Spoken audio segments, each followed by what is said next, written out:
আওয়ামী লীগ ক্ষমতায় নিতে চাচ্ছে উপদেষ্টারা।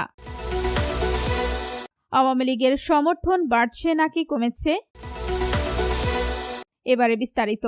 বঙ্গভবনের রাজনৈতিক দলের নেতা ও সমন্বয়কদের যাওয়া নিয়ে এখন নানামুখী বিতর্ক চলছে। আমি উল্লেখযোগ্য কোনো রাজনৈতিক ব্যক্তিত্ব না হওয়া সত্ত্বেও বিশেষ পরিস্থিতিতে 5 আগস্ট সেনা সদরে অতঃপর বঙ্গভবনে যাওয়ার সুযোগ পেয়েছিলাম। সেনা সদরে আসিফ নজরুল স্যারকে জিজ্ঞাসা করেছিলাম কিভাবে সরকার গঠন হতে পারে, তার কোনো হোমওয়ার্ক করেছেন কিনা। ওনার উত্তর ছিল গত কয়েকদিন পালিয়ে কাটিয়েছেন, হোমওয়ার্ক করব কখন।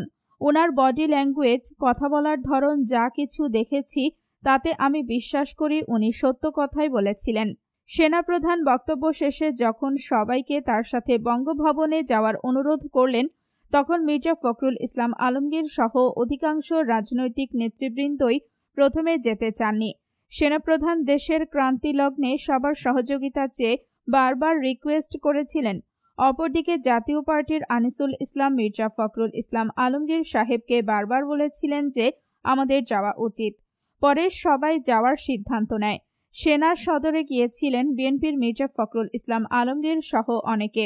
কোস্টারের গ্লাস, সাদা হাওয়া GM কাদেরের এবং আনিসুল ইসলাম মাহমুদ জাহাঙ্গীর গেট থেকে বের হওয়ার পর থেকে ভয়ে আতঙ্কে পর্দায় নিজেদেরকে ঢেকে রেখেছিলেন। আমরা ভয় পাচ্ছিলাম জনতা GM কাদেরকে দেখে ফেলে কিনা। যাওয়ার সময় চরমোনাইয়ের মাওলানা ফয়জুল করিম আর আমি পাশাপাশি বসেছিলাম। কি ধরনের সরকার হতে পারে এই নিয়ে আলাপ হচ্ছিল। উনি বারবার বলছিলেন অন্তর্বর্তী সরকারের চেয়ে সামরিক সরকার ভালো এবং আমাদের সেভাবেই কথা বলা উচিত। ইসলামী দলগুলোর আপত্তির কারণে ইসলামী ঐক্য জোটের মাওলানা ফাইজুল্লাহর আর বঙ্গভবনে যাওয়া হয়নি। বিএনপি, জামাত সহ অন্য দলগুলো আপত্তি করলে হয়তো জাতীয় পার্টিও বাদ পড়ত। মাহমুদুর রহমান মান্না, সাইফুল ইসলাম সহ অন্য যারা বঙ্গভবনে গিয়েছিলেন তারা সরাসরি সেখানে গিয়েছিলেন। বঙ্গভবনে যাওয়ার পর জুনায়েদ সাকি ডিউটিরত অফিসারদেরকে বলে 3 জন সমন্বয়ক গেটে আসবে, তাদেরকে ভেতরে আনার ব্যবস্থা করতে এবং তারা ভেতরে আসার আগ পর্যন্ত বারবার তিনি দরবার হল থেকে উঠে যাচ্ছিলেন এবং সংশ্লিষ্ট আর্মি অফিসারকে জিজ্ঞেস করছিলেন কেউ আনতে গেছেন কিনা। সমন্বয়ক হিসাবে যারা বঙ্গভবনে গিয়েছিল তারা ছিল জুনায়েদ সাকির চয়েস। তারা আসলে সমন্বয়ক কিনা তাও আমরা জানি না এবং আসিফ নজরুল স্যার তাদের আগে থেকে চিনতেন বলে আমার মনে হয়নি। অন্তর্বর্তীকালীন সরকার গঠনের বিষয়ে জামাতের আমির প্রথমেই বলেন যে যেহেতু ছাত্রদের নেতৃত্বে বিপ্লব হয়েছে সুতরাং তাদের সাথে আলাপ করে সিদ্ধান্ত নিতে হবে। মোটামুটি সবাই এই ব্যাপারে একই সুরে কথা বলেন। শুধুমাত্র চরমোনাই পীর মাওলানা ফয়জুল করিম বলেন যে নিবন্ধিত দলের প্রতিনিধিদের নিয়ে সরকার গঠন করতে হবে। GM কাদের মার্শাল ল জারি করার কথা বলেন। সবার প্রতিবাদের মুখে উনি অবশ্য বলেন যে উনি আইন শৃঙ্খলা রক্ষায় সেনা মোতায়েনের কথা বলতে যে ভুলে মার্শাল ল জারির কথা বলে ফেলেছেন। ছাত্রদের সাথে যোগাযোগের ব্যাপারে সবাই আসিফ নজরুল স্যারের সহযোগিতা নিতে বলেন এবং কেউ কেউ রাতেই সরকার গঠনের ব্যাপারে সিদ্ধান্ত নিতে বলেন। সেখানে আসিফ নজরুল স্যার স্পষ্ট বলেন যে 165 জন সমন্বয়ক, তারা নিজেরা আলাপ আলোচনা করবে, সিদ্ধান্ত নিবে, এতো সময় লাগবে।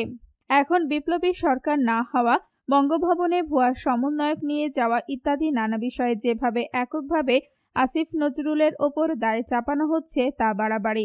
5 তারিখের ফ্যাসিস্টদের দোসর GM কাদের, আনিসুল ইসলাম মাহমুদ, ফয়জুল্লাহ গংদের যারা দাওয়াত দিয়েছিল তারা পরিকল্পিতভাবে কাজটা করতে পারে। তবে আসিফ নজরুল বা বিএনপি, জামাত ওই সময় পরিকল্পনা নিয়ে বঙ্গভবনে গিয়েছিল এটা আমার মনে হয়নি।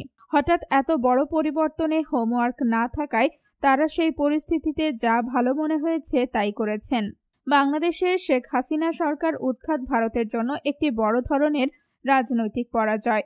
এর মধ্য দিয়ে অর্ধ শতাব্দী কাল ধরে দেশটি ধীরে ধীরে বাংলাদেশের ওপর যে আধিপত্য বিস্তার করেছিল সেটা এক লহমায় উড়ে গেছে। এরকম পরিস্থিতি যে কখনো তৈরি হতে পারে সেটা দিল্লি কখনো চিন্তাও করতে পারেনি।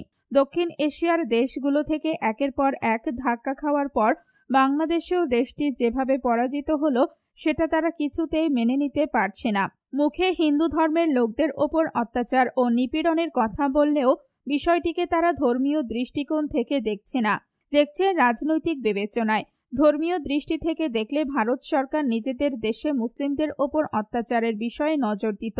যারা নিজের দেশে অন্য ধর্মের লোকেদের ওপর অত্যাচারকে সমর্থন করে তারা অন্য দেশে নিজেদের ধর্মকেও সম্মান করে না। আসলে দক্ষিণ এশিয়ার দেশগুলোতে রাজনৈতিক প্রভাব ও নিয়ন্ত্রণ হারিয়ে তারা এখন অস্থির হয়ে গেছে। তাই তারা বাংলাদেশ হাই কমিশনের ওপর হামলা করেছে। বাংলাদেশের রোগীদের চিকিৎসা দেওয়া বন্ধ করে দিয়েছে। এমনকি বাংলাদেশে শান্তিরক্ষী মোতায়েন করারও আহ্বান জানাচ্ছে। কেউ কেউ মনে করেন বাংলাদেশে মুসলিম সংখ্যাগরিষ্ঠতার কারণে ভারত বিরোধী মনোভাব তৈরি হয়েছে।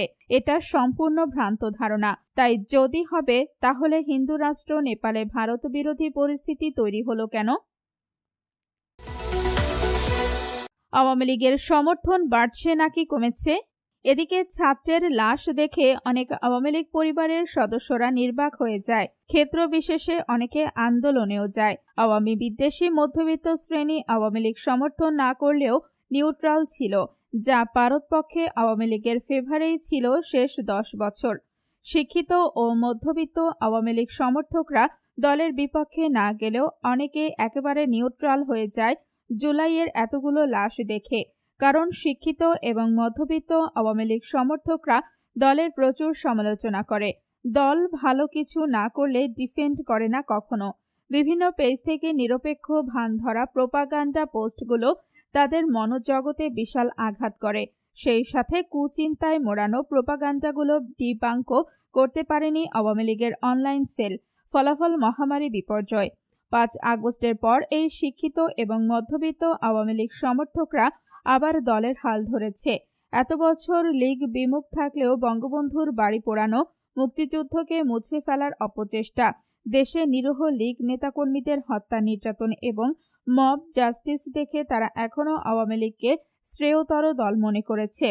লাগাম ছাড়া দ্রব্যমূল্য, সারা দেশে বিএনপি জামাতের নৈরাজ্য, চাঁদাবাজ রাজহানি খোদ বিএনপি জামাতের বুঝদার সমর্থকদের কাছে সরকার হিসেবে আওয়ামী লীগ বেটার অপশন ছিল, এই ধারণা স্টাবলিশ হয়েছে।